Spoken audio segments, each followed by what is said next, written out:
Endembes.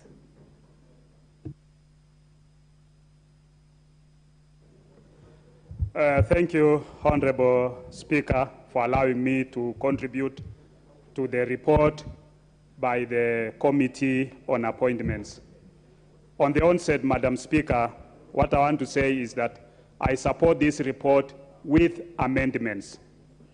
The amendment is on rejection of Penina Malonza, where I'll be bringing an amendment to delete that rejection and approve the appointment of Madam Penina Malonza. And I'll ask the House that when the question will be put on Madam Penina Malonza, we'll put a nay so that it allows us to be able to approve this appointment. Reading at the observations of the committee, Madam Speaker, the reasons why I think that the committee erred on this report is that when you read the report, this nominee is the former deputy governor for Kitui County, having served since 2013 until 2017. Former partner training and support director for Compassion International,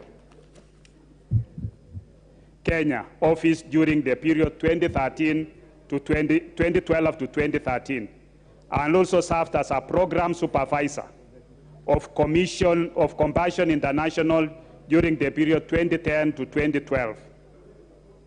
Senior program facilitator during the period 2009 to 2010, and program facilitator during the period 2006 to 2009 for Compassion International. The nominee also served as a project director for Changamwe Baptist Church between 2002 to 2006. She holds a master's in project management, in project planning and management, which she got in 2008. She has a higher diploma in psychological counseling management, which she got in 2007, and a Bachelor of Arts in anthropology from the University of Nairobi in 1998. Madam Speaker, when you look at this CV and you look at the recommendation of the committee, where the committee in number 7 observation says that the nominee did not demonstrate knowledge of topical, administrative, and technical issues touching on the Ministry of Tourism, Wildlife, and Heritage. Consequently, the nominee lacks requisite abilities and experience to serve as the Cabinet Secretary for Tourism, Wildlife, and Heritage. It actually contradicts, that observation contradicts what the committee has written up there about the nominee. And therefore, to me, this nominee had a lapse maybe during that time when she appeared before this committee. We've seen, even in the last administration, CAS in tourism was a former Inspector General of Police, Boinet, and she appeared in Parliament here before to collect views on members, where they come from, where we have wildlife. Endembes constituency, we have Mount Elgon National Park, and we contributed views to the committee of Boinet. Boinet, having been an Inspector General, he was not an expert in tourism, but listening to him appearing before our committee, he had grasp of the ideas. Also, having been an examiner in the past, we've seen students coming before examiners. And when they appear before the examiners, at times they get blackout because of the fear of the unknown. And as a good examiner, you can tell this student, have a seat, give him even a cup of tea or a glass of water, allow the student to rest. Then after that, you examine, and you'll find that this student is able to pass. So for me, I think she was not given adequate time. The committee, I watched that interview on 19th at 2:30 p.m.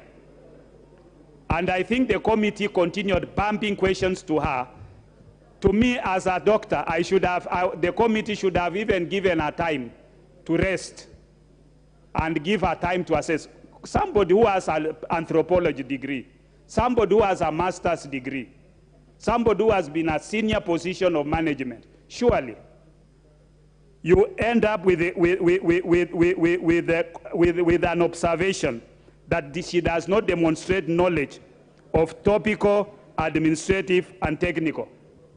Even you, if any of you had to appear before me for questioning on medical issues, all of you would not have knowledge of topical, administrative, and technical issues. So for me, I think this lady deserves to be given a second time. On the dissenting report by the minority party, on Honorable Aisha Jumwa, I was just reading 411, and it says the family has actually withdrawn the case of murder against Honorable Aisha Jumwa this afternoon. And I think the DPP is in the process of having that case to be withdrawn. So the allegations that we are making here against Honorable Aisha Jumwa, I think they are overtaken by offense. And having been also a member in this House, she was cleared